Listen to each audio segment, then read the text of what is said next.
ढोल ताशांच्या गजरात लाडक्या गणरायाला मुंबईकरांनी आज निरोप दिला. सकाळी 8:15च्या सुमारास मुंबईचा राजा म्हणून ओळख असलेल्या गणेश गल्लीच्या राजाची आरतीनंतर मोठ्या जल्लोषात मिरवणूक निघाली. त्यानंतर राजा तेजुकाया मंडपातून बाहेर आला. 11च्या सुमारास लालबागच्या राजाच्या मिरवणुकीस प्रारंभ झाला. गुलालाची मुक्त उधळण करत गणपती बाप्पा मोरयाचा गजर करत गणपतींचे प्रस्थान होत होते. लालबाग येथील श्रॉफ बिल्डिंग जवळ येणाऱ्या प्रत्येक गणेश मूर्तीवर पुष्पवृष्टी केली जात होती.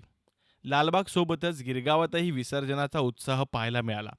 खेतवाडीचा गणराज, 11वी गल्ली, 12वी गल्लीतील गणेश विसर्जन मिरवणुकीत उत्साह दिसून आला. दुपारी आणि संध्याकाळी लवकरच घरगुती गणेश मूर्तींचे विसर्जन पार पडले. संध्याकाळपर्यंत सुमारे 450 सार्वजनिक तर सुमारे 11,000 घरगुती गणपतींचे विसर्जन पार पडले होते. संध्याकाळी उशिरापर्यंत सार्वजनिक गणेश मंडळाच्या मूर्ती मोठ्या प्रमाणात गिरगाव चौपाटीवर दाखल झाल्या होत्या.